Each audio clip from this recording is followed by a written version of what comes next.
अस्सलाम वालेकुम। पिछले लेक्चर में सर हमने डिस्कस किया था कॉस्ट क्लासिफिकेशन। और कॉस्ट क्लासिफिकेशन में हमने कहा था, मतलब हमने स्टार्ट किया था चैप्टर से, कॉस्ट क्लासिफिकेशन से। और उसमें हमने कहा था कि कॉस्ट की डेफिनेशन कब पहले सबसे पहले हमने कॉस्ट की डेफिनेशन देखी, क्लासिफिकेशन की डेफिनेशन देखी, और उसके बाद हमने क्या कहते हैं देखा कि ये हम इसकी वजह क्या है, कॉस्ट क्लासिफिकेशन क्यों ज़रूरी है। उसके बाद हमने क्या कहते हैं कॉस्ट वगैरह देखी। हमने कहा कि कॉस्ट जो है वो क्लासीफाई होती है बाय फंक्शन, और दूसरा मैंने कहा था बाय बिहेवियर, जो कि अलग चैप्टर भी है। मतलब मैं इकट्ठा ही डिस्कस करूँगा एक ही चैप्टर में, मतलब इसी वीडियो की कंटिन्यू में बाय बिहेवियर दूसरा चैप्टर भी आ जाएगा। लेकिन बाय फंक्शन में हमने डिस्कस किया 6 किस्म की कॉस्ट। और उसके बाद हमने ये सब करने के बाद हमने क्या कहते हैं एक रिसर्च कोर्स के बारे में एक ख़ास बात देखी थी कि वो रिसर्च कोर्स जो है बिफोर मेकिंग द प्रोडक्ट का हिसाब मुख्तलिफ होता है और आफ्टर मेकिंग द प्रोडक्ट का हिसाब मुख्तलिफ होता है। यहाँ तक ओके। अच्छा, अब हमने पढ़ना है इससे आगे। इससे आगे बढ़ने से पहले मैं ज़रा इसको थोड़ा सा ना, ये हो गया।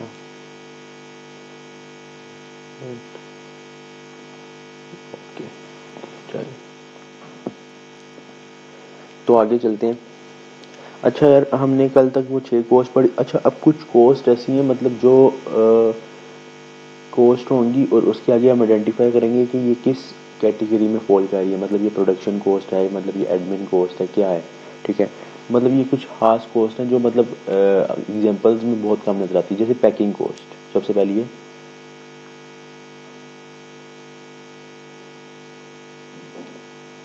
पैकिंग कॉस्ट ऑब्वियसली बिजनेस है, उसको पैकिंग करनी पड़ती है। मतलब मैन्युफैक्चरिंग बिजनेस है, उसने माल लेके जाना है इधर से उधर, उसके लिए पैकिंग। फिर उसके बाद ज़रूरी नहीं माल लेके जाने के लिए, जिस चीज़ के अंदर प्रोडक्ट होता है, कि अगर मेरा लिक्विड मेरा एक जूस की फैक्ट्री है, तो मैं उसको किसी मतलब पैकेट में पैक करके ही तो बेचूंगा ना। मतलब एक उसका अपनी पैकेट, जो जूस का एक अपना डब्बा जिसे हम बोलते हैं, और उसको फिर क्रेट के अंदर डालूंगा, वो अलग से पैकिंग। तो पैकिंग भी मुख्तलिफ किस्म की होती है, तो डिपेंड करता है कि ये पैकिंग जो है ये कौन सी वाली है। अच्छा, पैकिंग जो है ना 2 किस्म की होती है। अच्छा, एक बात मैं आप सबको पहले बताता चलूँ कि समझने की क्वालिटी में, मैं समझाने की क्वालिटी में मैं कॉम्प्रोमाइज़ नहीं करूँगा। मतलब समझाऊँगा मैं पूरा अच्छी तरह, पूरी अपने तरफ से ट्राई करूँगा कि बेस्ट से बेस्ट एग्जांपल दे के आपको समझ आ जाए। लेकिन एक चीज़ से मुझे आपसे ज़रा ना कॉम्प्रोमाइज़ चाहिए, वो है मेरी राइटिंग और मेरी स्पेलिंग। इनका जो है ना मैं वो गारंटी नहीं देता, क्योंकि मेरी राइटिंग और मेरी स्पेलिंग जो है ना वो बस नॉर्मल सी, नॉर्मल है नहीं, बट पढ़ाते हुए मेरा फोकस इस पे नहीं होता। मेरा तो मतलब मैं लिख लेता हूँ अच्छा, मगर बट पढ़ाते हुए मेरा फोकस सिर्फ समझाने पे होता है। इस वजह से मैं जल्दी जल्दी लिख रहा होता हूँ, और ताकि समझाने पे ज़्यादा टाइम लगे मेरा, इस तरह तो मतलब। अच्छा चलो, पैकिंग एक होती है प्राइमरी और एक होती है सेकेंडरी।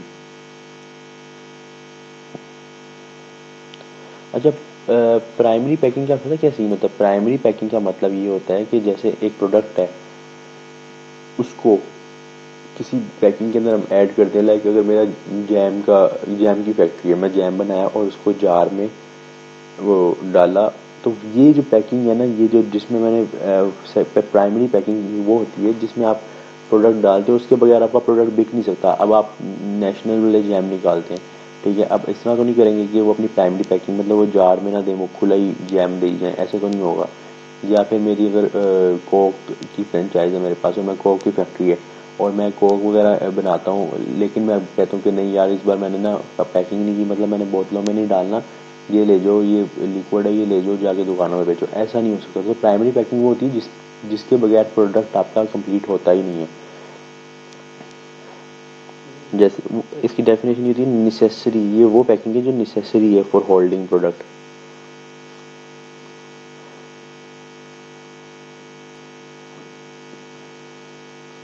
अगर मैं एग्जांपल में बात करूं तो जैसे बॉटल्स फॉर ड्रिंक्स, मतलब ड्रिंक्स वगैरह जो बनाते हैं उनके लिए बोतल्स वो में डालेंगे, तो ये पैकिंग है ना, बोतल खुद एक पैकिंग है। और जार्स फॉर जैम, ये जैम को जार्स में डालेंगे, ये नहीं होगा तो फिर क्या कहते हैं उसके बगैर, तो आप क्या कहते हैं लेके ही नहीं जा सकते मतलब वो प्रोडक्ट, ठीक है। तो एक ये पैकिंग हो गई प्राइमरी। एक होती है सेकेंडरी पैकिंग। सेकेंडरी पैकिंग वो होती है जिसका मकसद क्या होता है, फॉर अनलोडिंग पर्पस। लाइक मैं बताता हूँ,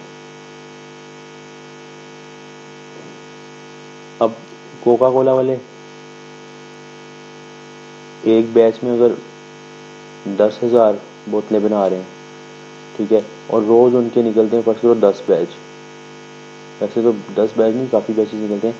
1 लाख बोतलें बन गई हैं, मतलब 1 लाख बोतलें। अब 1 लाख बोतलें कहाँ पहुँचानी है फैक्ट्री से कस्टमर तक, मतलब जो आगे फाइनल वो जो दरमियान में सब होते हैं, वो ये जो शॉप्स होती हैं यहाँ तक कोका कोला की आती हैं, ठीक है। अब वो कहें कि हमने जो है ना, ये हमने पैकिंग कर दी, ठीक है, बस अब इसी तरह बोतलों में ले जाओ, बोतलें उठा के ले जाओ। इस तरह तो नहीं हो सकता कि बंदा इस तरह बोतल एक एक बोतल करके 1 लाख बोतलें कौन उठाएगा, इस तरह फेंक भी नहीं सकते। तो आप लोगों ने अक्सर देखा होगा कि ये एक क्रेट्स होते हैं, क्रेट्स इनके, जिसमें एक क्रेट में मतलब 24 बोतल बोतल का क्रेट होता है, 36 बोतल का क्रेट होता है, कुछ बहुत बड़े भी होते हैं, मतलब 50 के करीब उनमें बोतल्स होती हैं।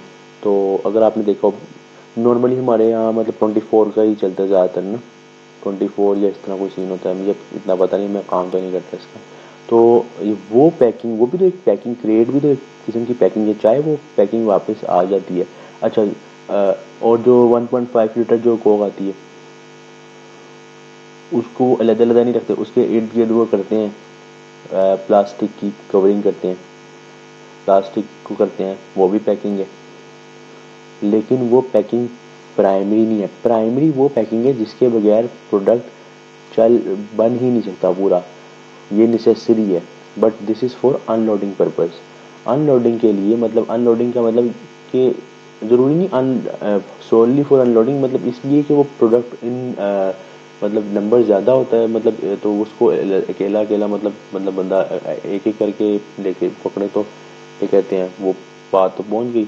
तो इस वजह से इसके लिए आप खास एक बड़ी पैकिंग होती है जिसमें आप ये पैक्ड जो आपका प्रोडक्ट होता है उसको आप डालते हो, और अपने ज़्यादातर ये एग्जांपल दी जाती है कस्टमर तक पहुंचाने के लिए।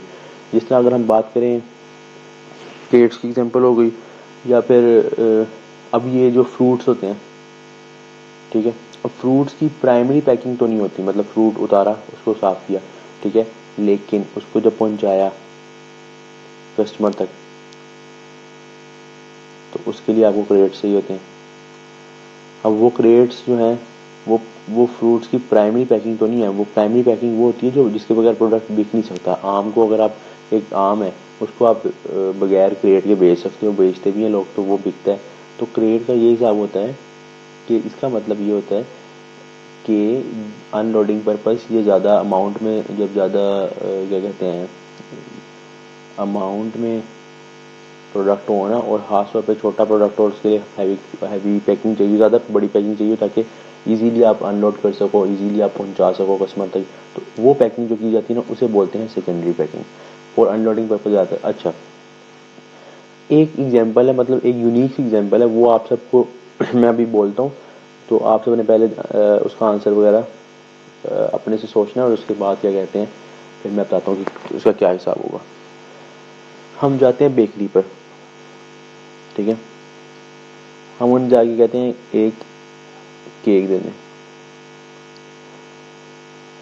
वो केक को एक बॉक्स में पैक करता है, हम आते हैं, इसका बिल देते हैं, और हम गए, ओके हो गया। ये जो बॉक्सिंग है, केक को जो बॉक्स में करता है, ये कौन सी पैकिंग है, सेकेंडरी या प्राइमरी? अच्छा, इसमें ना अक्सर कंफ्यूज होते हैं, अक्सर कंफ्यूज होते हैं, क्योंकि ना जेन में बैठा होता है कि जो बॉक्सिंग होती है ना, वो सेकेंडरी है। बट क्या आप एक बेकरी में जाओ और आप उसे को मुझे केक चाहिए, क्या वो प्रोडक्ट आपको केक उठा के आपको कहे जाओ भाई ले जाओ, इस तरह हो सकता है? तो इस वजह से इस चीज़ का ध्यान रखना है कि ये ज़रूरी नहीं कि बॉक्सिंग होगी उस टाइप की, तो मतलब इस तरह की बॉक्सिंग होगी तो वो क्या कहते हैं हो जाएगा secondary. It's a primary packing. Primary क्यों? क्योंकि ये पूरा प्रोडक्ट मतलब आप तक पहुंचने में, कस्टमर तक पहुंचने के लिए, मतलब आप गए हो तो पूरा एक प्रोडक्ट किस तरह मिलेगा आपको, एज अ प्राइमरी पैकिंग, ठीक है। ये ज़रा एक पॉइंट था। बकाया आपको समझ आ जाएगी। बकाया मतलब ज़्यादातर एग्जांपल यही होंगी ना कि उसने पैकिंग की और ये लिखा होगा कि वो नेसेसरी थी, उसके बगैर वो प्रोडक्ट था ही नहीं, मतलब बिक ही नहीं सकता था। तो क्या कहते हैं वो, फिर क्या आप कौन सी होगी ये प्राइमरी। और अगर वो वाली पैकिंग की कि उसने पैकिंग की कि उसने कस्टमर तक अपना माल लेके जाना है और ताकि इजीली उसको डिलीवर कर सके, तो उसके लिए जो पैकिंग होगी वो होगी सेकेंडरी। अच्छा, बात तो फिर वही आ गई, मैंने शुरू में बोला था कि ये हम पैकिंग जो डिस्कस कर रहे हैं सेकेंडरी और प्राइमरी, ये हम डिस्कस कर क्यों रहे हैं। बेसिकली हम इसलिए डिस्कस कर रहे हैं कि ये किन कैटेगरी में आता है। अब हमने कॉस्ट पढ़ी, एक प्रोडक्शन कॉस्ट। फिर से आप सोचना ज़रा, जब मैं आपको ये लिख के बताऊंगा फिर आपने सोच के बताना है। सोचना बस के क्या कहते हैं ये कौन सी कॉस्ट में आएंगी। एडमिन पढ़ी थी, रिसर्च पढ़ी थी, सेलिंग पढ़ी थी, डिस्ट्रीब्यूशन पढ़ी थी, ठीक है। अच्छा, अब अगर हम बात करें, एक फाइनेंस भी थी। अच्छा, प्राइमरी पैकिंग आपको क्या लगता है इन छह में से कौन सी कॉस्ट का पार्ट होगा। अगर तो आप लोगों मतलब प्रोडक्शन के अलावा कोई सोचते हो तो आप गलत हो, क्योंकि प्रोडक्शन कॉस्ट वो होती है जो प्रोडक्ट पूरा बनने तक की कॉस्ट होती है। तो हम डील करते हैं प्राइमरी कॉस्ट को इसी तरह की, जब तक कि वो प्रोडक्ट का पार्ट होती है, उसके बगैर प्रोडक्ट बेच नहीं सकते, निकल नहीं सकता प्रोडक्ट आपका, ठीक है। और सेकेंडरी कॉस्टिंग मैंने आपको बताया, ऊपर ही बताया कि सेकेंडरी कॉस्टिंग जो है उसका वो है किस लिए, फॉर अनलोडिंग पर्पस। मतलब आपकी फैक्ट्री से माल गया और आपने जाके जो ये शॉप्स होती हैं इनको जाके अपना माल दिया, वहाँ पे अनलोडिंग की और या फिर और क्या कहते हैं वापस आ गए, ठीक है। अब अनलोडिंग पर्पस के लिए मतलब, या फिर एक बल्क अमाउंट में चीज़ें उसको मतलब एक जैसे बड़ी बोतलें होती हैं 1.5 लीटर की, उसको आप क्या कहते हैं एक प्लास्टिक कवर में रखते हो, वो भी पैकिंग है। वो कॉस्ट जो है ना वो क्यों आई, क्योंकि जब आप डिस्ट्रीब्यूट कर रहे हो, आप जा रहे हो फैक्ट्री से यहाँ, और ये डिस्ट्रीब्यूट करने में जो जो कॉस्ट आती हैं उन्हें बोलते हैं डिस्ट्रीब्यूशन कॉस्ट, ठीक है। तो ये सीन था कि पैकिंग की बेस पे ये दो कॉस्ट क्या कहते हैं ना हैं। अच्छा, और क्या कहते हैं, अब इतना डीप नहीं जाना क्योंकि ये आपके लेवल पे मतलब इस तरह की कोई बात नहीं होगी कि वो आपको कहेगा कि जनाब बड़ी बारीकी में नहीं जाएगा। अब वो आपको ये नहीं कहेगा, जैसे मैं आपको एक बात बताता हूँ कि आप केक लेने गए हो, मैं आपको समझा रहा हूँ, तो अभी तो आप लाइव नहीं ना, मतलब रिकॉर्डेड लेक्चर है ये, मैं आपको समझा रहा हूँ। मैंने आपको कहा कि यार केक जो है ना इसके लिए बॉक्स बहुत ज़रूरी होता है, उसके बगैर प्रोडक्ट बिक नहीं सकता। तो कोई बच्चा उठ के बोले जनाब कोई क्यों नहीं होता, छोटी दुकान में जाओ छोटे छोटे केक मिलते हैं, हम इसी तरह लेके आ जाते हैं, उसमें कोई मतलब इस तरह कोई सीन नहीं होता। तो ऐसा कोई सीन नहीं है, मतलब इतनी बारीकी में एग्जामिनर भी नहीं जाएगा, वो एग्जामिनर सवाल पूछेगा चुस्से नहीं मारेगा। अच्छा अच्छा, चलते हैं आगे। अच्छा यार, ये कहते हैं ना इसके बाद जो सीन है ना, एक और जिस तरह मैंने ये नहीं बताई, ये बताइए पैकिंग कॉस्ट, इस तरह की ना एक और बात है, एक और कॉस्ट है जिसके ना मतलब देखते हैं, फिर उसके बाद देखते हैं कि वो कौन कौन सी कॉस्ट में जाएगी। अच्छा, उसका नाम है स्टोरेज कॉस्ट। ओहो, उसका नाम है स्टोरेज कॉस्ट। अच्छा यार, ऐसा दूसरी बात ये है कि मुझे ना वीडियोस पे ना फीडबैक जो है ना, जितने मैं वीडियो लेक्चर भेजता हूँ ना जिसको भी, मुझे फीडबैक ज़रूर दिया करें। उसकी रीज़न ये होती है कि मतलब आपके मज़ीद जो आगे लेक्चर्स आएँ वो बेहतर हो जाएँ, और या फिर क्या कहते हैं उससे मुझे भी पता चलता है कि इम्प्रूवमेंट एरिया कोई है तो मैं उसमें इम्प्रूव कर सकूँ। तो जितने भी मेरे स्टूडेंट्स हैं वो तो मुझे उनके पास मेरा कॉन्टैक्ट होगा, लेकिन अगर किसी के पास नहीं है कॉन्टैक्ट मेरा, तो ये मैं नंबर लिख रहा हूँ अपना, इस पर मुझे कॉन्टैक्ट करके ना ज़रूर फीडबैक दीजिएगा, और ईमेल भी लिख देता हूँ।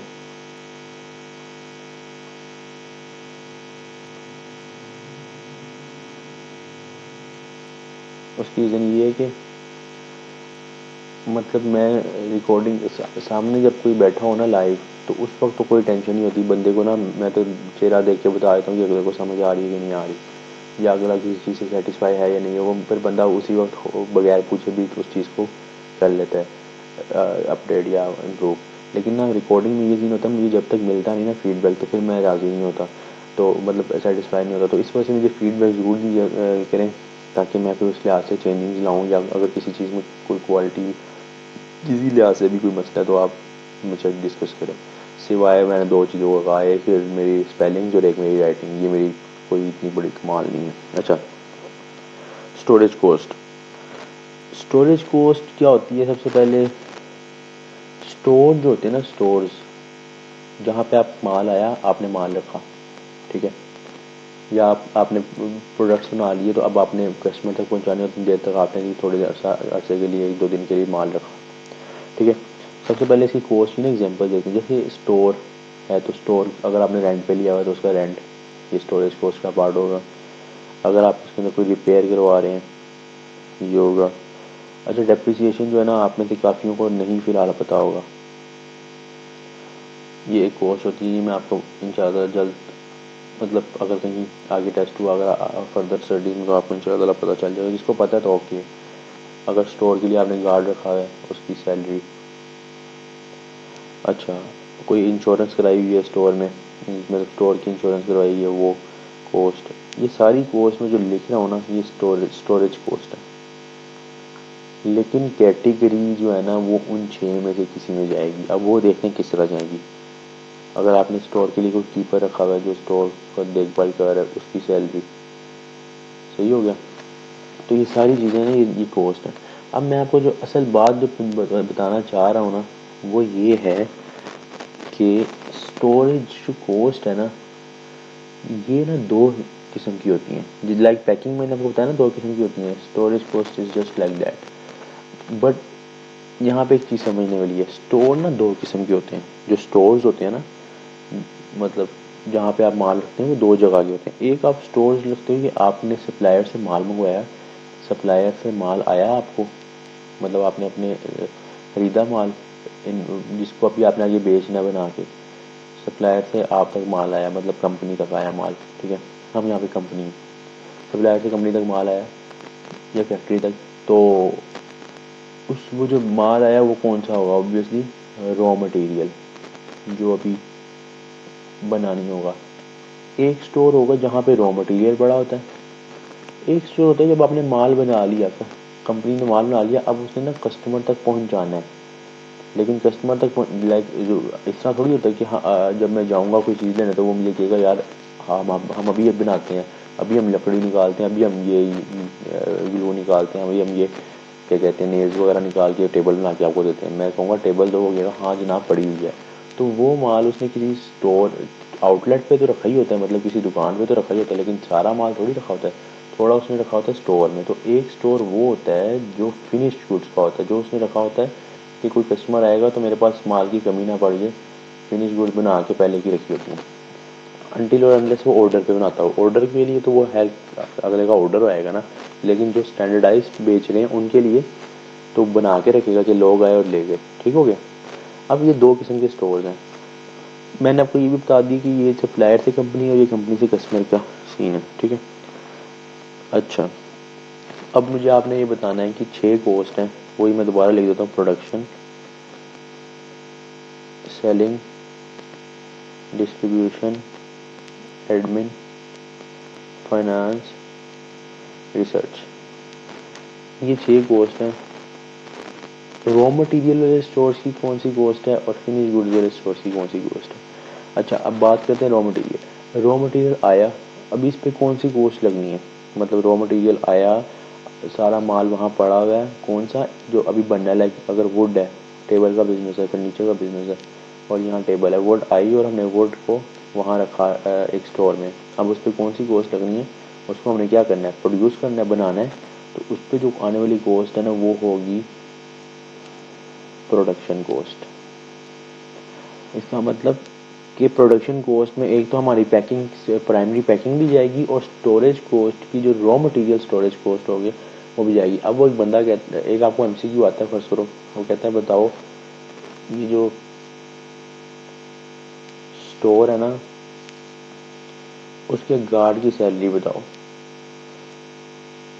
कौन सी कॉस्ट है। अब नीचे आपको ऑप्शन में ना दिया होगा ए बी सी डी, इन चारों में से ना कहीं पे ये नहीं लिखा होगा स्टोरेज कॉस्ट, क्योंकि वो तो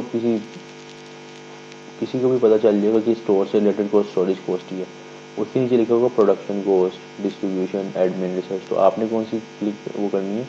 अब आप अच्छा दूसरी बात ये कि आप देखोगे स्टोर के गार्ड की सैलरी। अब आप पहले ये नहीं देखोगे कि ये इन चारों में से आप ढूंढोगे सवाल में कि ये तो पता चले कि ये रॉ मटेरियल का स्टोर है या फिर फिनिश गुड का स्टोर है। अगर तो रॉ मटेरियल का, वो मैंने आपको पढ़ा दिया कि वो कौन सी कॉस्ट है, प्रोडक्शन कॉस्ट अगर यहाँ पे दी हुआ है अल्फा।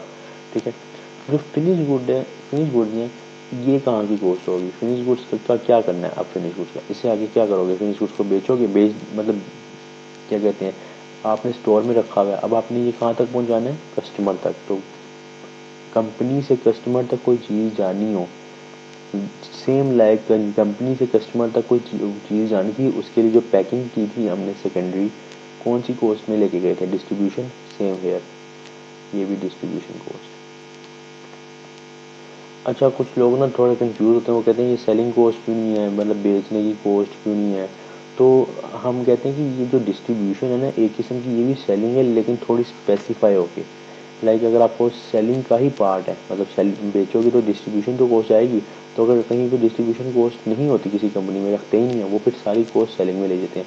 लेकिन ज़्यादा स्पेसिफाई होके उसको डिस्ट्रीब्यूशन, मतलब ज़्यादा जिसके मतलब करीब है ना वो बात, वो डिस्ट्रीब्यूशन है। तो इस वजह से डिस्ट्रीब्यूशन कोर्स का पार्ट होगी। तो इस तरह के आपको एमसीक्यू आएंगे, जिस तरह मैंने ये लिखा है ना, इस तरह के चैप्टर 1 में से एमसीक्यू आएंगे। अच्छा अगर आगे चलते हैं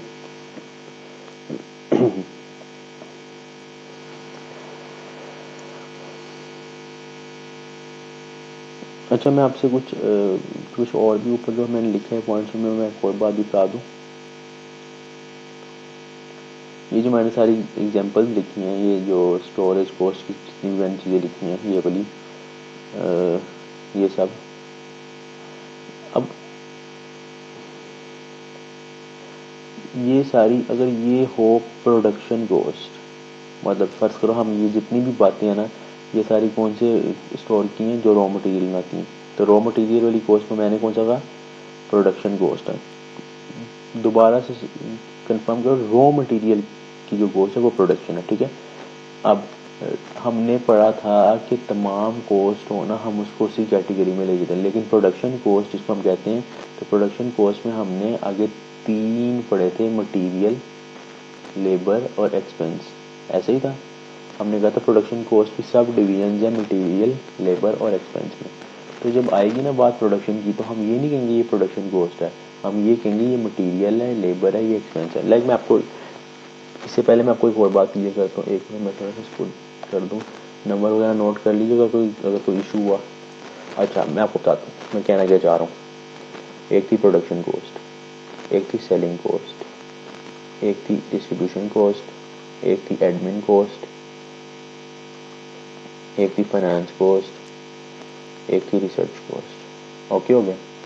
एक कॉस्ट फर्स्ट करो, एक कॉस्ट है वो कहते हैं कि ना ये रिसर्च पे रिसर्च एंड डेवलपमेंट की जो टीम है ना, उनकी जो सैलरी है उसकी कॉस्ट है। तो ये कहाँ जाएगी, कौन सी कॉस्ट है, ये रिसर्च कॉस्ट। ठीक है, सीधे सीधे। एक वो कहता है कि ना टेलीफोन की जो कॉस्ट है वो कहाँ जाएगी। मैं क्या करूँगा, मैं बगैर सोचे कि यार ये टेलीफोन एक्सपेंस है या लेबर है। देखो रिसर्च अलग है, लेबर है, लेकिन मैं लेबर में नहीं लेके गया, मैंने तो कहा डायरेक्ट रिसर्च, टेलीफोन है सीधा एडमिन। मैंने लोन लिया हुआ है, उस पर मैंने इंटरेस्ट देना है, वो कहाँ की कॉस्ट है, सीधा फाइनेंस। मैंने ड्राइवर की सैलरी देनी है जो पहुंचाता है, और पेट्रोल का खर्चा देना है, पेट्रोल का, ये कहाँ का होगा, डिस्ट्रीब्यूशन। मैंने डिस्काउंट दिए हैं, ये सेलिंग। लेकिन प्रोडक्शन की बारी ना थोड़ी सी बात चेंज है।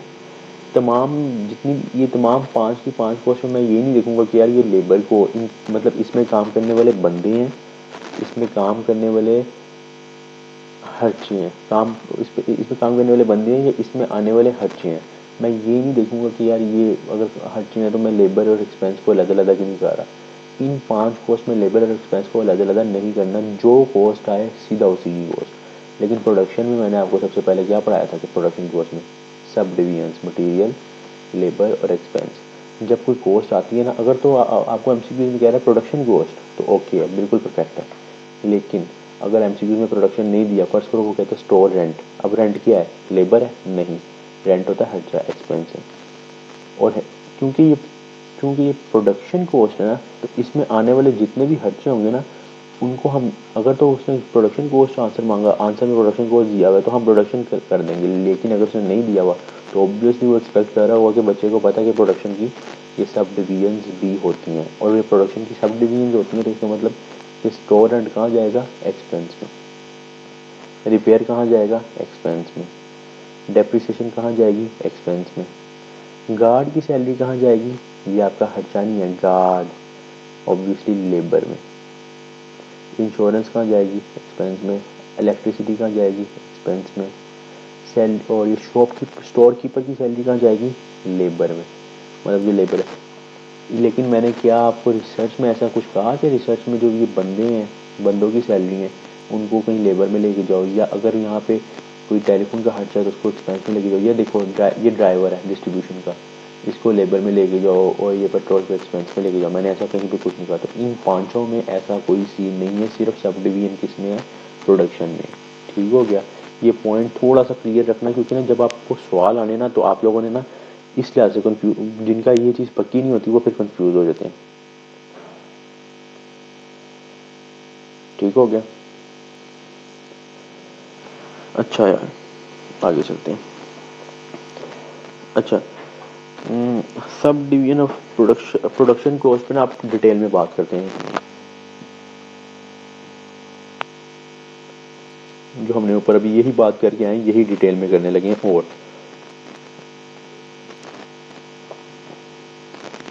प्रोडक्शन कॉस्ट में हमने कितने पढ़ा? 3 पढ़ा, मटेरियल, लेबर और एक्सपेंस। ठीक है। अच्छा, ये मटेरियल, लेबर और एक्सपेंस का थोड़ा नॉलेज साइड पे रख के ना, एक और बात भी सीखनी है प्रोडक्शन कॉस्ट से रिलेटेड। एक होती है डायरेक्ट कॉस्ट और एक होती है इनडायरेक्ट कॉस्ट।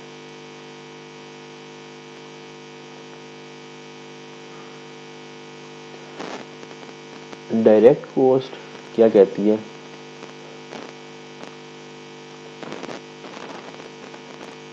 मैंने कहा थोड़ा नीट ही कर लें। अच्छा, डायरेक्ट कॉस्ट क्या कहती है? डायरेक्ट कॉस्ट का मतलब क्या होता है और इनडायरेक्ट कॉस्ट का मतलब क्या होता है? सिर्फ अभी देखते हैं कि डायरेक्ट का मतलब क्या होता है। मतलब which is traceable and attributable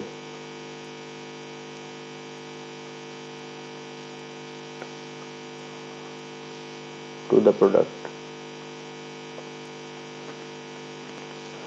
और इसी का जो उल्ट होगा वो इनडायरेक्ट होगी, which is not traceable and attributable to the product. ठीक हो गया? अब मैं आपको ये समझाना क्या चाह रहा हूँ? समझाना मैं ये चाह रहा हूँ कि जैसे अगर एक कोई कॉस्ट है, वो हम पकड़ते हैं उस कॉस्ट को, हम देखते हैं कि यार ये कॉस्ट जो है डायरेक्टली हम प्रोडक्ट को असाइन कर सकते हैं।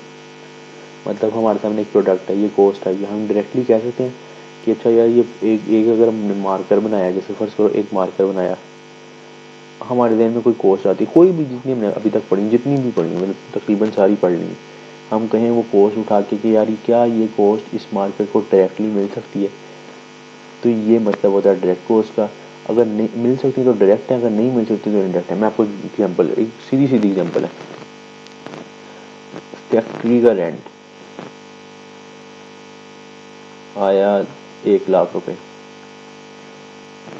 मैं आपसे पूछा जनाब बताओ एक मार्कर पर फैक्ट्री की रेंट की कितनी कॉस्ट है? क्या आप बता सकते हो? ठीक है, ऑब्वियसली डायरेक्टली नहीं बता सकते। हाँ, एक बात बताता हूँ, एक मार्कर है, मुझे पता है एक मार्कर पे ना 2 मिलीग्राम का ना प्लास्टिक, 2 ग्राम का ना मिलीग्राम तो बहुत कम हो जाएगा, 12 ग्राम का प्लास्टिक लगना है, ठीक है, एक मार्कर पे, मुझे पता है ये। और एक प्लास्टिक, 1 ग्राम की कीमत है $3, $3 पर ग्राम। क्या मैं बता सकता हूँ कि एक मार्कर पे आने वाली प्लास्टिक की कॉस्ट कितनी है? ऑब्वियसली मैं बता सकता हूँ उसी वक्त, $36। मतलब कि वो कॉस्ट जो, जैसे एक आपके सामने प्रोडक्ट आए, आपके सामने उसकी कॉस्ट, कोई भी किसी भी उससे रिलेटेड कॉस्ट है, लाइक फैक्ट्री भी तो उसी की है ना, फैक्ट्री भी उसी की कॉस्ट है, मार्कर की लगने वाला प्लास्टिक जो मटेरियल है वो भी उसी का कॉस्ट है। क्या आप बता सकते हो? मैं कहूँगा हाँ बता सकता हूँ। ये पकड़ो, ये 12 ग्राम प्लास्टिक लग रहा है, तीन रुपये का ग्राम है, ये लो 36 रुपये का प्लास्टिक लग रहा है। लेकिन मैं क्या ये बता सकता हूँ ये 1 लाख की कॉस्ट किस तरह जा रही है? तो जो कॉस्ट, एक और एग्जाम्पल से और क्लियर करता हूँ, मैं कहता हूँ यार एक मार्कर की कॉस्ट कितनी है, तो मैं एक मार्कर की लेबर कॉस्ट को देखते हैं। प्रोडक्शन है ना, तो प्रोडक्शन में लेबर भी होगी। अभी मैंने मटेरियल के लिए ऐसे किया, मैंने कहा कि ना जनाब, तो एक लेबर कॉस्ट कितनी लगती है एक मार्कर पे? मुझे पता है कि एक मार्कर पे बनने वाला जो है ना, ये कहते हैं टाइम लगता है, वो लगता है 0.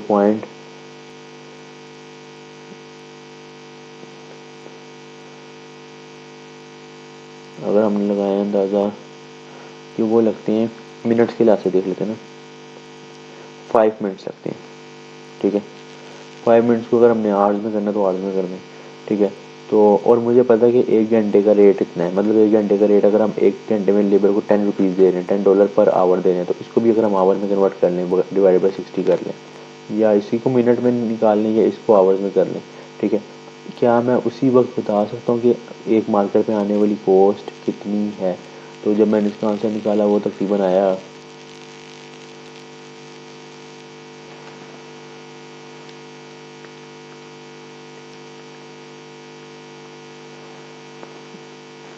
$0.83।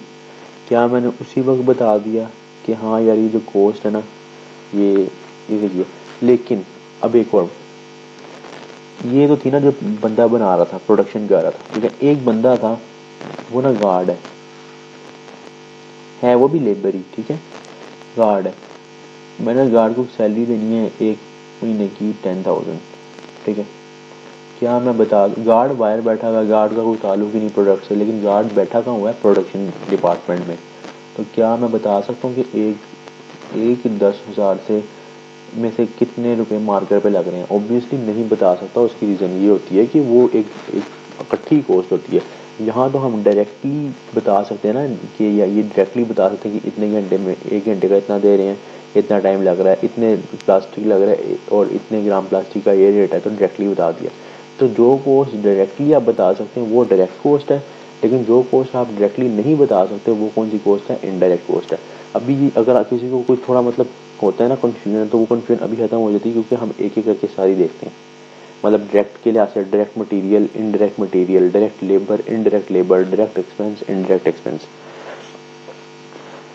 ये तीनों गुजर जाएंगे तो आपका इंशाल्लाह ताला तकरीबन ये जो कॉस्ट क्लासिफिकेशन बाय फंक्शन है ना वो ख़त्म हो जाएगा। फिर उसके बाद कॉस्ट क्लासिफिकेशन बाय बिहेवियर इंशाल्लाह ताला ट्राई तो है कि आज की वीडियो में हो, या अगर नहीं होता तो कल इंशाल्लाह ताला वो भी आ जाएगा इंशाल्लाह ताला।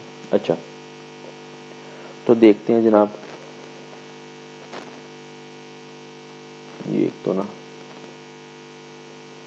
मटेरियल के लिहाज से देखते हैं, मतलब मटेरियल के लिहाज से दोनों देखेंगे, एक डायरेक्ट और इनडायरेक्ट।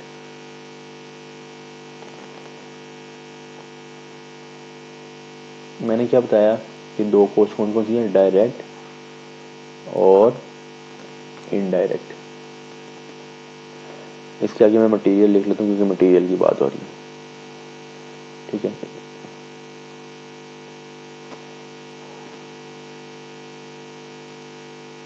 अच्छा, अब देखते हैं डायरेक्ट मटेरियल होता ये है।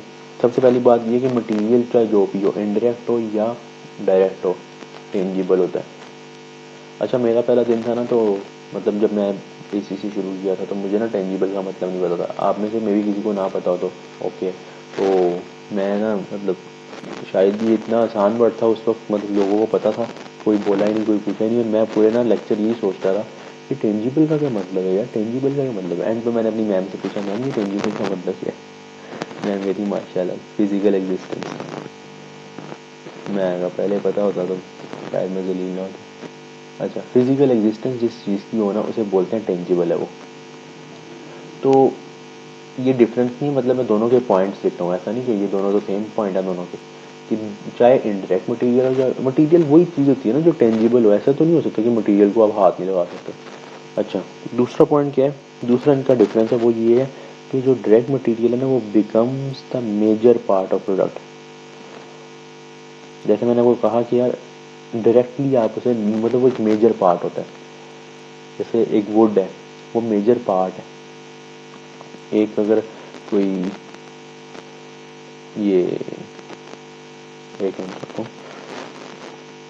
जैसे आपको क्या कहते हैं, कोई कहे कि यार ये जो कोक बनाते हैं इसमें लिक्विड ये मेजर पार्ट है। अगर आप कोई फर्नीचर में वुड हो गया, कोई डोर्स बनाते हैं अगर वो मेटेलिक, तो ये मेटल जो है वो मेजर पार्ट है। अगर आप कोई मतलब ये लैपटॉप बनाते हैं, उसके ऊपर लैपटॉप के ऊपर कोई ये प्लास्टिक और ये जो सारी कवरिंग होती है, ये मेजर पार्ट है, इसके बगैर प्रोडक्ट बन नहीं सकता। लेकिन इसका क्या, ये doesn't become the major product. अच्छा, यहाँ पे आप अपनी जो है ना सोच वो थोड़ी सी गौर से समझना। मैं यहाँ यहाँ पे वो रेंट वगैरह ना ले आना, क्योंकि मैं मटेरियल की बात कर रहा हूँ, ये भी मटेरियल ही है, लेकिन अब आपको यहाँ समझ आनी है कि मटेरियल के लिहाज से मैं बात कर रहा हूँ। ये becomes the major part of product is material है या नहीं। अच्छा, doesn't become the major part, कोई सोचे जरा क्या हो सकती है एग्जाम्पल। मैं आपको आगे एक और पॉइंट है इसका कि इसकी जो ये ना इकोनॉमिकली फिजिबल होती है, मतलब आप ना देख के बता सकते हो कि अच्छा यार इतने रुपए लगे हैं,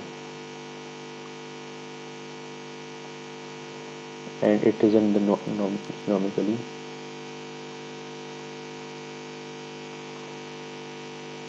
फिजिबल।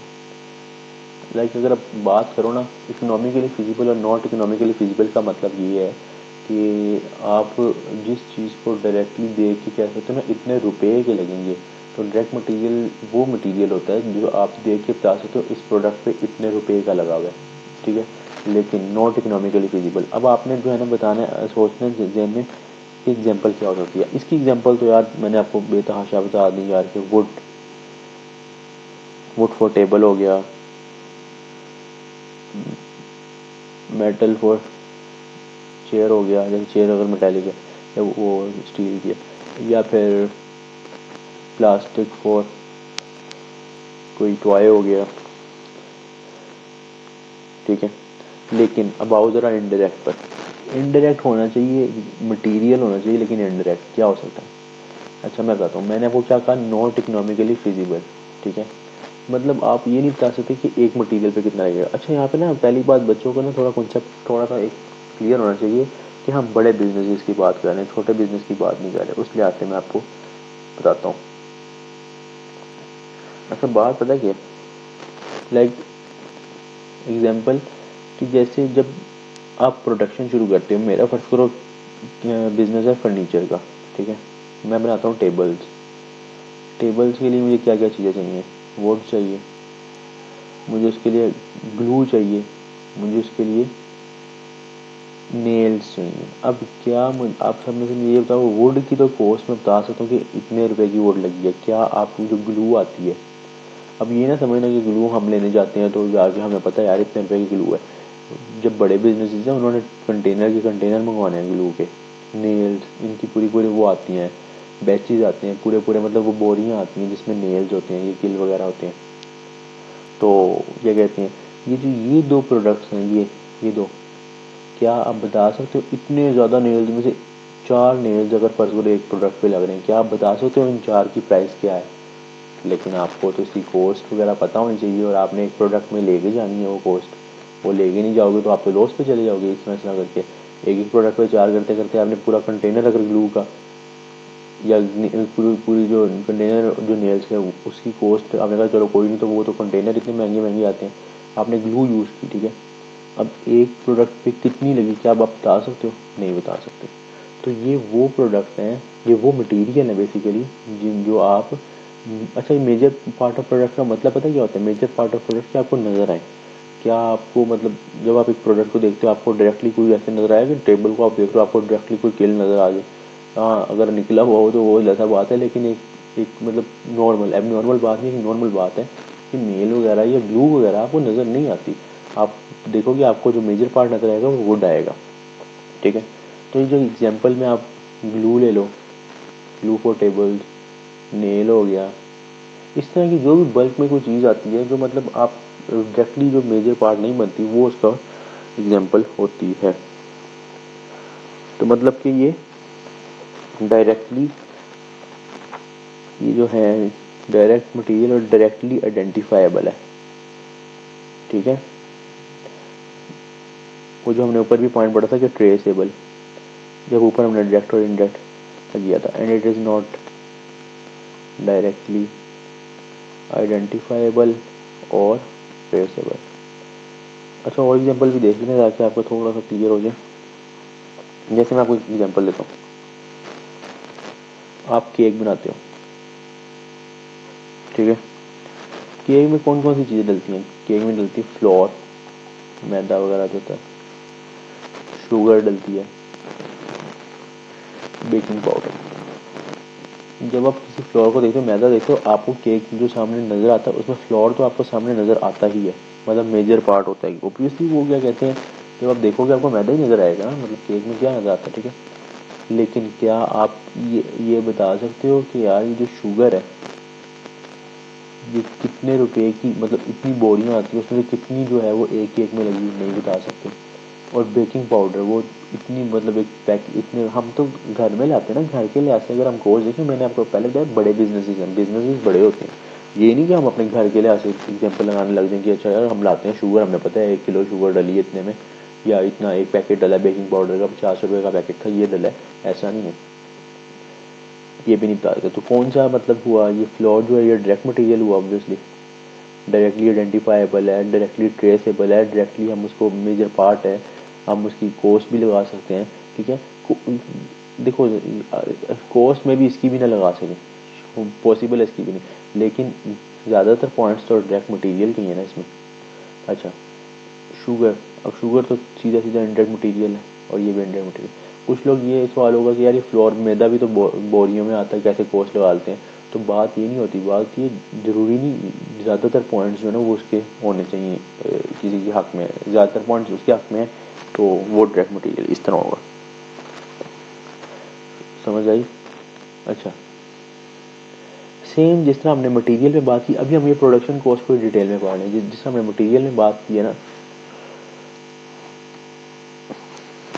इस तरह हम लेबर में भी बात करते हैं।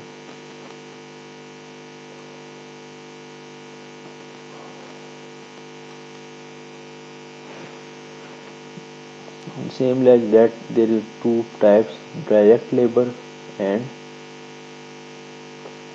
indirect labor। ठीक हो गया? अच्छा, direct labour obviously, direct labour की पहले सबसे पहले पढ़ते हैं definition. Directly involve in production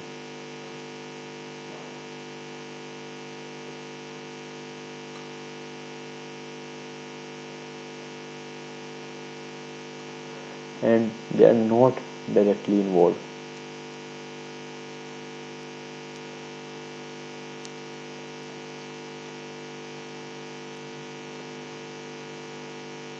ठीक हो गया? समझाता हूँ। फॉर एग्जाम्पल अगर हम बात करें ना डायरेक्ट लेबर की, इन्वॉल्व इन प्रोडक्शन कौन बंदा होता है जो, जैसे बिजनेस का मकसद जो है ना, जैसे बिजनेस का एक मकसद है, क्या मकसद है बिजनेस का? फर्नीचर बनाना। तो वहाँ पे जो होगा carpenter, he will be a direct labour. Direct labour इस तरह नहीं कहना कि जो बड़े बंदे होंगे या इस तरह लेवल के मुताबिक नहीं होगा कि ये बड़ा मैनेजर है छोटा लेवल, ऐसा नहीं, जो काम जो कर रहा है बेसिकली। अब देखो एक फर्नीचर कंपनी है, मेरी फर्नीचर कंपनी है फर्स्ट करो, उस कंपनी में प्रोडक्शन डिपार्टमेंट भी है, उस कंपनी में क्या कहते हैं, एडमिन डिपार्टमेंट भी है, उस कंपनी में फाइनेंस डिपार्टमेंट भी है। ठीक है, अब मैं कहूँ कि जनाब ये जो लेबर है ना, लेबर तो यहाँ पे भी काम कर रही है, लेबर यहाँ पे भी काम कर रही है, लेबर यहाँ पे भी काम, बट लेबर वो वाली लेबर जो डायरेक्टली क्या कर रही है, मैन्युफैक्चर कर रही है अपने हाथों से, जो डायरेक्टली कहाँ बैठी हुई है, फैक्ट्री में, प्रोडक्शन डिपार्टमेंट में, वो होगी डायरेक्ट लेबर। अच्छा, मैं आपको एग्जांपल देता हूँ। एक कंस्ट्रक्शन कंपनी है, वो ना मतलब ये जो मजदूर होते हैं, मिस्त्री होते हैं, इनको जिनको हम ब्रिक लेयर्स बोलते हैं, वो उनके पास, तो उनके लिए कंस्ट्रक्शन कंपनी के लिए डायरेक्ट लेबर कौन सी हुई, वही ब्रिक लेयर्स, क्योंकि उनके लिए डायरेक्टली जो प्रोडक्शन प्रोवाइड कर रहा है वो कौन प्रोवाइड कर रहा है, सर्विसेज के लिए ऐसे भी देख लो, जरूरी नहीं प्रोडक्शन सर्विसेज। जैसे रेस्टोरेंट है, अब रेस्टोरेंट में आपके पास वेटर्स भी होते हैं, लेकिन क्या वेटर्स खाना बना रहे हैं, असल सर्विसेज, बेसिक सर्विसेज कौन प्रोवाइड कर रहा है, खाना कौन बना रहा है, वहाँ का शेफ, जो कुक होते हैं। एक हॉस्पिटल है, वहाँ पे नर्सिस भी होती हैं, वहाँ पे गार्ड्स भी होते हैं, वहाँ पे ये पीएम भी होते हैं, वहाँ पे ये ये जो ये कहते हैं, ये जो मतलब क्या कहते हैं, गार्ड्स हो गए, और क्या कहते हैं, और भी मतलब लेबर, लेकिन असल ड्यूटी, असल सर्विसेज कौन प्रोवाइड कर रहा है, डॉक्टर। जो ये मैंने ऊपर लिखा, हाल ही प्रोडक्शन लिखा ना, जो यहाँ पे ये मैंने ये प्रोडक्शन एंड सर्विसेज भी कर लो इसको, ताकि ना ये ज़्यादा क्लियर हो जाए। सर्विसेज भी तो कोई चीज़ है ना, मतलब खाली प्रोडक्शन में थोड़ी डील करना है अपने, सर्विसेज भी में। ठीक है, अच्छा, इस तरह की जैसे अब एक ऑडिट फर्म है, ऑडिट फर्म है, अब ऑडिट फर्म में क्या, कौन से बंदे, ऑडिट फर्म में आपको लेबर भी मिलेगी, ऑफिस बॉयज़ भी मिलेंगे, वो ऑफिस बॉयज़ भी मिलेंगे, आपको गार्ड भी मिलेगा, पार्किंग वाला मिलेगा, ये इतने कोई मिलेंगे, लेकिन असल ड्यूटी कौन परफॉर्म कर रहा है, ऑडिटर्स। लॉ फर्म में देख लो तो लॉयर्स, तो ये वो जो डायरेक्टली जो प्रोडक्शन में जिनका हाथ होता है, जो खुद प्रोडक्शन करते हैं, उन्हें बोलते हैं। इसके बरक्स उसके उल्ट में इनडायरेक्ट लेबर, इनडायरेक्ट लेबर होता है वो ना, उनका काम डायरेक्टली इन्वॉल्व नहीं होता, लेकिन वो क्या करते हैं, सिर्फ वो हेल्प के लिए होते हैं, मतलब वो help assist the direct labour, जो डायरेक्ट लेबर होती है ना, उनकी मदद करते हैं, मतलब उनकी उनकी सपोर्ट के लिए, उनकी फैसिलिटी के लिए रखे जाते हैं। फॉर एग्जाम्पल अगर हम देखें, फैक्ट्री में आपके पास जो बंदे होते हैं वो तो आपके पास हो गए ना, क्या कहते हैं, जो बना रहे हैं वो तो यहाँ आएंगे, लेकिन जो उनको सुपरवाइज करने वाला है वो यहाँ पे आएगा। अब देखो, वो सुपरवाइजर बंदा जो है, क्या सुपरवाइजर आपका कोई चीज़ बना रहा है, ऑब्वियसली नहीं, वो सिर्फ आपका जो चीज़ें बना रहा है उस पर नज़र रख रहा है, उनको देख रहा है। ठीक है, उनको मतलब फैसिलिटेट कर रहा है, उनको देख रहा है, उनको जजमेंट कर रहा है। ठीक है, और दूसरी बात, इनडायरेक्ट में मैंने क्या कहा था कि जिसकी कॉस्ट आप नहीं लगा सकते, तो इसको कौन सी आप पर आर देते हो, इसको तो आप फिक्स सैलरी देते हो, तो ऑब्वियसली इसको यूनिट्स में लेके जाना मुश्किल होगा। ठीक है, फैक्ट्री सुपरवाइजर हो गया। फैक्ट्री सुपरवाइजर के बाद अगर हमने देखा, nurses, nurses they help doctor, they are not involve in the major services. ठीक है, उसके बाद क्या कहते हैं, रेस्टोरेंट की अगर हम बात कर रहे थे तो वेटर्स हो गए, waiters are they are to help them not they are involved in direct service, direct मतलब in providing services। ठीक है, अच्छा, अच्छा एक और बात, आप लोगों ने ये बताओ, रिसर्च लेबर सैलरी, मतलब जो रिसर्च की लेबर है वो कहाँ आएगी, आप में से आधे से ज़्यादा लोग बोलेंगे इनडायरेक्ट लेबर में आएगी, क्योंकि रिसर्च जो है वो प्रोडक्शन का पार्ट नहीं है, ऐसा नहीं है। हम ये क्या पढ़ रहे हैं, labour, labour is only the part of production. मैंने आपको कहा कि सिर्फ प्रोडक्शन में, ऊपर बताया था, प्रोडक्शन में आपने ये चीज़ें डिफ्रेंशिएट करनी है। ये रिसर्च लेबर सैलरी हो, या रिसर्च लेबर जहाँ रिसर्च हो रही है, रिसर्च डिपार्टमेंट का रेंट हो, या वहाँ पे कोई भी एक्सपेंस हो, वहाँ की इंश्योरेंस हो, ये सारा का सारा डायरेक्टली कहाँ चल जाएगा, रिसर्च कॉस्ट में। तो इस वजह से यहाँ पे प्रोडक्शन कॉस्ट में लेबर जो है वो भी, यहाँ पे भी प्रोडक्शन की मैंने सारी चीज़ें लिखी, मतलब या सर्विसेज, यहाँ पे मैंने प्रोडक्शन, मैंने कहीं पे ये नहीं लिखा कि कोई और डिपार्टमेंट है वो, हर जगह मैंने यही लिखा कि यहाँ प्रोडक्शन या सर्विसेज प्रोवाइड हो रही हैं। अच्छा,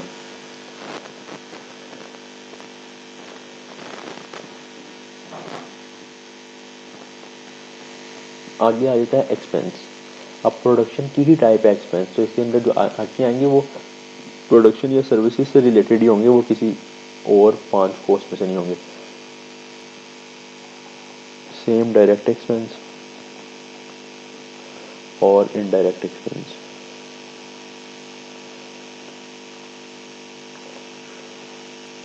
अच्छा, डायरेक्ट एक्सपेंस वो होगा ऑब्वियसली जो डायरेक्ट स्पेसिफिकली इंकर्ड फॉर, जो स्पेसिफिकली जो है ना किसके लिए इंकर किया जाएगा,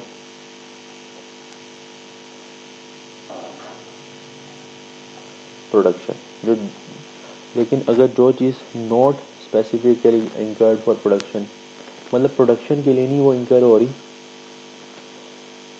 वो मतलब अलहदा से है, मतलब to help the production, not directly specifically for production, वो हो गया इंडायरेक्ट एक्सपेंस। अच्छा, इसकी ना 3 एग्जांपल्स हैं कुल मिला के, सिर्फ ये 3 ही है। मैं ये लिखूंगा, इसके अलावा आपको कोई भी खर्चा नज़र आया, ठीक है, खर्चा मतलब एक्सपेंस, नॉट लेबर और मटेरियल, वो आपने इंडायरेक्ट एक्सपेंस में ले जाना है। मैंने डायरेक्ट की 3 बतानी है, ठीक है, उसके अलावा बाकी सारी जितनी भी होंगी। एक चीज़ होती है रॉयल्टी, ये काफ़ी आम को नहीं पता। एक होता है ये जो स्पेशल टूल्स लिए जाते हैं, बड़े बड़े टूल्स लिए हाथ प्रोडक्शन के लिए रेंट पे लिए, और ठीक है, या उनको ख़रीदा तो उसकी, और डिज़ाइन टूल्स होते हैं, जैसे आपने एक डिज़ाइन बनाना है उसके लिए अलग टूल नहीं आप लेना पड़ा, ठीक है, तो ये दोनों टूल आपने खरीदे, ये आपका एक्सपेंस जो है वो क्यों हुआ, for production. Directly for production तो ये ओके है।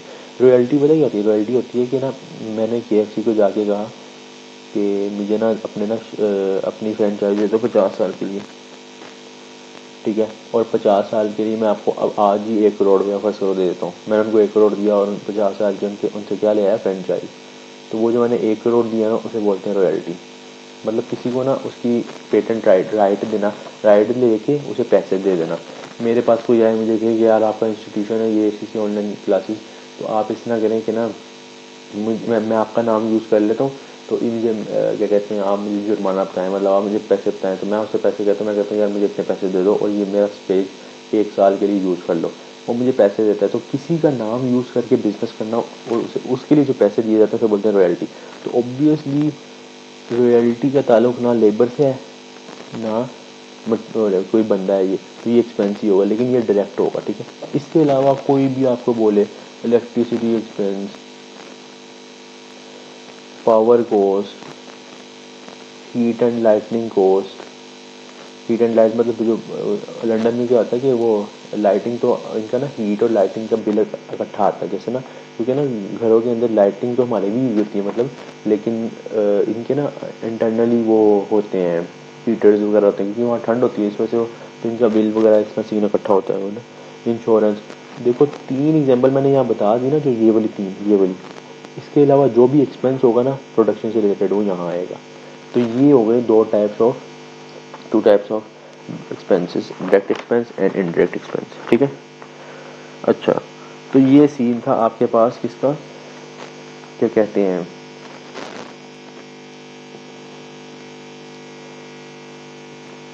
प्रोडक्शन कॉस्ट में डायरेक्ट और इनडायरेक्ट का, ठीक है। अच्छा, अब अभी तक जो हमने पढ़ा वो हम देखते हैं क्या क्या पढ़ा। एक मैं टेबल टाइप बनाता हूँ ताकि आपको ना कॉस्ट की क्लासिफिकेशन पता चल सके। हमने देखा कॉस्ट,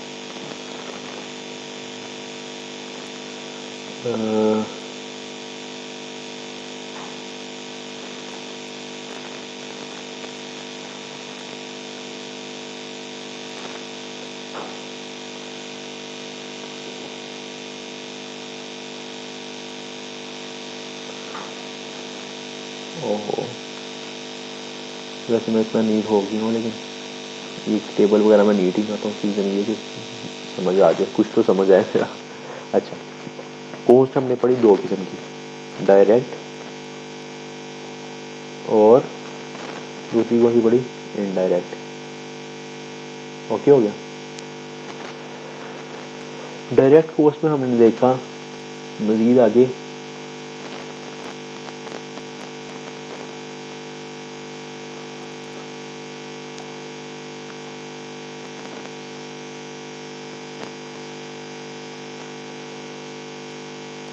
डायरेक्ट में हमने देखा कि डायरेक्ट मटेरियल, प्रोडक्शन की बात हो रही है ना, डायरेक्ट लेबर, डायरेक्ट एक्सपेंस। ठीक है, यही पढ़ी हमने तीनों। ओके हो गया, ठीक हो गया। इनडायरेक्ट में ना दो हैं,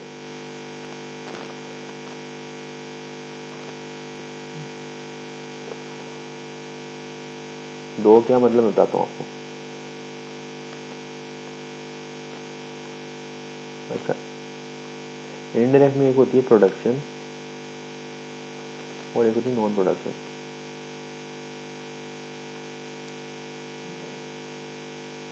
ठीक हो गया।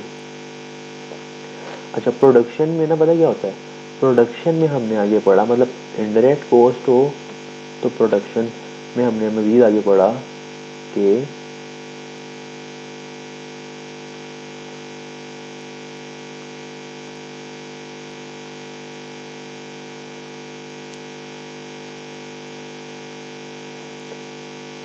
Material, labour, expense. ये नहीं समझना कि प्रोडक्शन के अंडर इनडायरेक्ट आता है, मतलब इस तरह का कोई सीन है। मतलब प्रोडक्शन के अंदर आता है, लेकिन ये प्रोडक्शन इनडायरेक्ट अलग चीज़ है। और मैं बताता हूँ नॉन प्रोडक्शन में क्या आता है।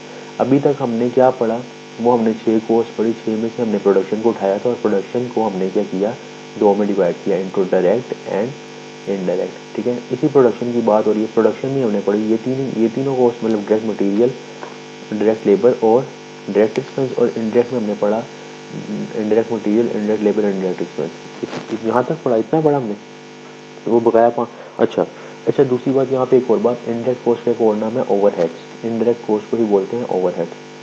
तो हम इसको बोल सकते हैं प्रोडक्शन ओवरहेड्स और इसको बोल सकते हैं non production overheads. We can call them cost also. मतलब इसको प्रोडक्ट ये भी बोल सकते हैं कि कॉस्ट है, production cost, non production cost, but मैं ओवरहेड इस्तेमाल करता हूँ ताकि बच्चा क्लियर रहे। अच्छा, इस नॉन प्रोडक्शन ओवरहेड में ना 5 कॉस्ट आती हैं। इस नॉन प्रोडक्शन में 5 कॉस्ट आती हैं। वो कौन कौन सी हैं?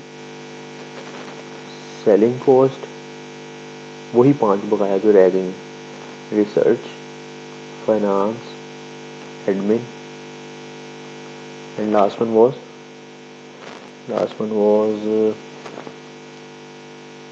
डिस्ट्रीब्यूशन। ठीक है, इसको मैं कॉस्ट भी बोल सकता हूँ, ओवरहेड भी बोल सकता हूँ, because they are indirect. Cost भी बोल सकता हूँ, इसको कॉस्ट भी बोल सकता हूँ, इसको भी कॉस्ट बोल सकता हूँ, and also I can call it overhead. ठीक हो गया। अच्छा, अब सीन बताइए कि प्रोडक्शन ओवरहेड और नॉन प्रोडक्शन ओवरहेड, इसमें आपने इसलिए आते कंफ्यूज नहीं होना कि यार ये कैसे इन्होंने की है कि मतलब इनडायरेक्ट हमने कहा कि प्रोडक्ट नॉन प्रोडक्शन से रिलेटेड है ही नहीं, ये वो। मैंने ऐसा नहीं कहा, मैंने कहा था कि प्रोडक्शन में जो ये मटेरियल, लेबर और एक्सपेंस है, इनकी जो कॉस्ट आएंगी ना तीनों की, इनको इसके साथ मिक्स नहीं करना। ये एक अलग से नॉन प्रोडक्शन ओवरहेड है, ये प्रोडक्शन ओवरहेड है। ठीक है, अच्छा, यहाँ तक क्लियर है बात, यहाँ तक। अच्छा, अब देखते हैं कि नॉन प्रोडक्शन और ये दो। अब मैं आपको यहाँ से कुछ सिखाना चाह रहा हूँ, फॉर्मूलाज बनाना चाह रहा हूँ। फॉर्मूला कुछ यूँ है कि डायरेक्ट मटेरियल, डायरेक्ट लेबर और डायरेक्ट एक्सपेंस, इन तीनों को ऐड करो ना, जब ऐड करो तीनों की कॉस्ट, तो आंसर आता है, उसे बोलते हैं प्राइम कॉस्ट। मतलब अगर कोई बोले ना प्राइम कॉस्ट, तो उसका मतलब क्या है? Prime cost mean direct material plus direct labour plus direct expense. अच्छा, इन तीनों को ऐड करो, तो इसको तो मैंने ऊपर पहले लिख दिया, प्रोडक्शन ओवरहेड बोलते हैं। हाल ही अगर कोई बोले production overhead, not production cost, production overhead specifically बोलेगा ना, तो इसका मतलब इंडायरेक्ट है। क्योंकि प्रोडक्शन कॉस्ट जब बोलेगा तो मैं बताता हूँ उसका क्या मतलब।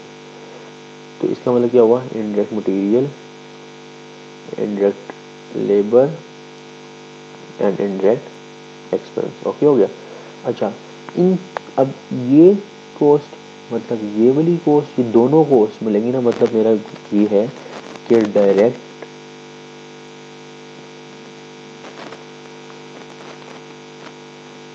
मतलब ये है कि ये वाली प्राइम कॉस्ट मिलेगी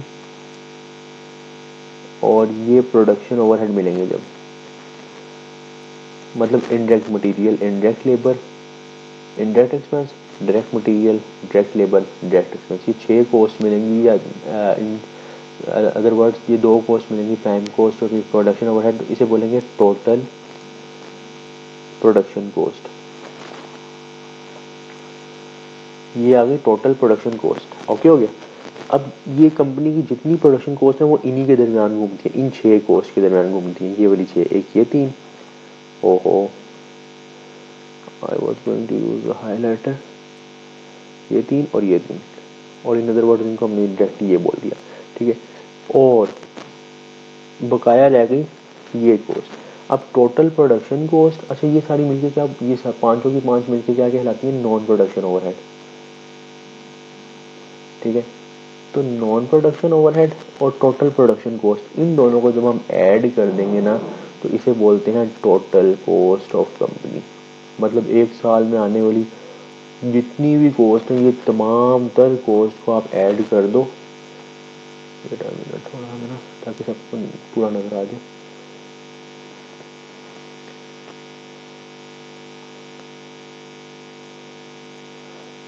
इन तमाम कॉस्ट को आप अगर ऐड कर दो ना तो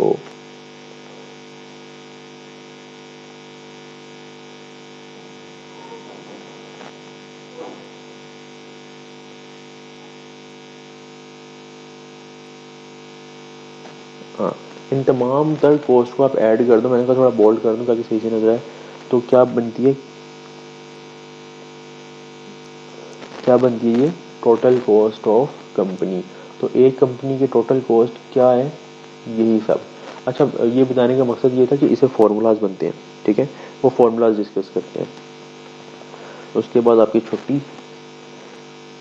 तो फॉर्मूलाज क्या, कभी कभार वो पता है क्या पूछ लेता है, कभी कभार वो पूछ लेता है कि ना, जैसे कि मुझे बताओ, उसने डायरेक्ट मटेरियल दिया होता है, डायरेक्ट लेबर दिया होता है, डायरेक्ट एक्सपेंस दिया होता है, तब कहता है प्राइम कॉस्ट क्या होगी। तो प्राइम कॉस्ट क्या होगी, इन तीनों को ऐड कर लेंगे, ये तीनों को, ये वाली तीनों को ना, जो मैंने पहले भी हाईलाइट किया था, ये वाली मटेरियल लेबर एक्सपेंस, ठीक है। अच्छा, वो कहता है मुझे बताओ प्रोडक्शन ओवरहेड क्या होंगे। तो प्रोडक्शन ओवरहेड में आप क्या करोगे, ये तीनों को ऐड करेंगे। वो कहता है मुझे टोटल प्रोडक्शन कॉस्ट बताओ। तो टोटल प्रोडक्शन कॉस्ट में आप क्या करोगे, इन तीनों को ऐड कर लोगे, टोटल इन तीनों को और इन तीनों दोनों को ऐड कर लोगे ना, ये आ गई, ठीक है। वो कहता है मुझे टोटल नॉन प्रोडक्शन कॉस्ट बताओ। तो आप ये सारी की सारी ऐड कर लोगे, ये वाली, ठीक है। और अगर वो कहता है टोटल कॉस्ट बताओ, तो आप सबका सब सारे मतलब जितनी कॉस्ट है सारी ऐड कर लोगे, ठीक हो गया। तो यहाँ पे तकरीबन आपका आज का लेक्चर होता है ख़त्म। और यहाँ पे एक दो बातें रह गई, छोटे पॉइंट्स हैं, वो इंशाअल्लाह कल के लेक्चर में होंगे। और कल ही हम इंशाअल्लाह वो कॉस्ट बिहेवियर भी शुरू कर लेंगे। पहले वो पॉइंट डिस्कस करके 10 मिनट में फिर कॉस्ट बिहेवियर में आई थिंक जो लगेंगे 2 लेक्चर उस पर भी लगेंगे। तो इंशाअल्लाह फिर अगले लेक्चर में मिलते हैं, तब तक के लिए अल्लाह हाफिज़। और फीडबैक ज़रूर दीजिएगा।